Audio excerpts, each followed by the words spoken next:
আওয়ামী লীগ সরকার তাদের শাসনামলের শেষ সময়ে জামায়াতকে নিষিদ্ধ করেছে। আপনারা কি তাদের নিষিদ্ধ করবেন কিনা বা এই বিষয়ে আপনাদের মতামত কি? আওয়ামী লীগের যে কথাটা বলেছেন যে আমাদেরকে শেষ দিকে এসে নিষিদ্ধ করেছে তড়িঘড়ি করে, না শুধু এটা না তো, আওয়ামী লীগকেও নিষিদ্ধ করেছে। আপনি কি খেয়াল করেছেন যে ৭২ সালে আওয়ামী লীগ সরকার গঠন করার পরে ৭৫ সালের ৫ই জুন একদলীয় বাকশালের যখন সিদ্ধান্ত আওয়ামী লীগ সংসদে নিয়ে ফেলল, সংবিধান পরিবর্তন করে ফেলল, তখন কিন্তু আওয়ামী লীগ সহ সকল দলকে নিষিদ্ধ করে দিল। যেই দলের মাধ্যমে আসলে আওয়ামী লীগ ক্ষমতায় আসলো স্বাধীন বাংলাদেশে, যেই দলকে ভোট দিয়ে ভোটের স্বীকৃতি না পাওয়ার কারণে একটা মুক্তিযুদ্ধ সংগঠন হলো, সেটাও তো আওয়ামী লীগ নিষিদ্ধ করে দিল। তাছাড়া ৭২ সালে ক্ষমতায় যাওয়ার পরেই শুধু জামাতে ইসলামীকে না, সমস্ত ইসলামী দলকে নিষিদ্ধ করে দিয়েছিল, একটাকেও কাজ করতে দেয়নি। হ্যাঁ, সেই সময়টা ৭২ সালে। তো আওয়ামী লীগের রাজনীতিতে নিষিদ্ধতা তাদের রাজনীতির অংশ বলতে পারেন আপনি।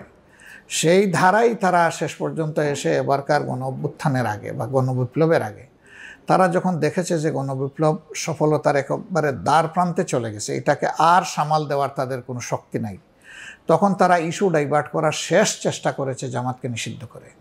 এই চালাকি জনগণ ধরে ফেলছে, এই জন্য এটা কেউ কবুল করে নাই, জনগণও কবুল করে নাই, দেশের কেউ কবুল করে নাই।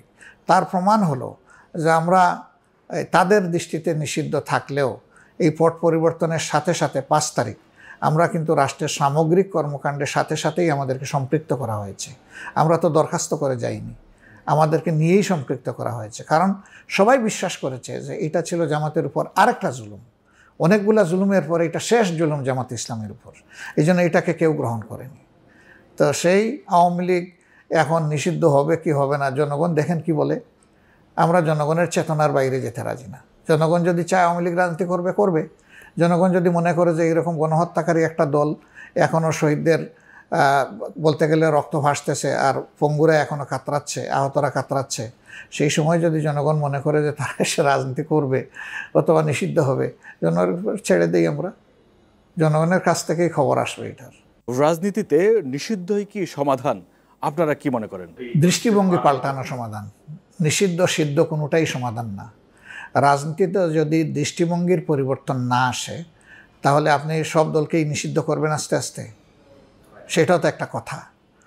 এখন ধরেন ৫ আগস্টের আগে এবং পরে গুণগত পরিবর্তন আমরা কতটা অর্জন করতে পেরেছি, সেটা এদেশের বিবেকবান মানুষ নিশ্চয়ই প্রত্যক্ষ করছে। যদি আগে পরের কোনো ব্যবধান না থাকে, তাহলে এইটাও তো জনগণ হিসাবে নেবে, এটাও ছেড়ে দেবে না। কারণ যে জনগণ রক্তমূল্যের বিনিময়ে তারা স্বাধীনতা পেতে চেয়েছে, তাদের বাঁচার স্বাধীনতা, কথা বলার স্বাধীনতা, তাদের ভোট দেওয়ার স্বাধীনতা, তাদের সম্মানের স্বাধীনতা, এই যে স্বাধীনতাগুলো চেয়েছে, বৈষম্যহীন একটা সমাজ চেয়েছে, সামাজিক সুবিচার চেয়েছে, এই জনগণ তো ছেড়ে দেবে না কাউকে। এ পথে আমরা আগালে আমাদেরকেও তো ছেড়ে দেবে না। তবে আমরা আলহামদুলিল্লাহ সবচেয়ে বড় নির্যাতিত দল হওয়া সত্ত্বেও আমরা চেষ্টা করেছি সূচনা পর্ব থেকে এই পরিবর্তনের আমাদের লোকেরা যাতে কোনো অপরাধে না জড়ায়।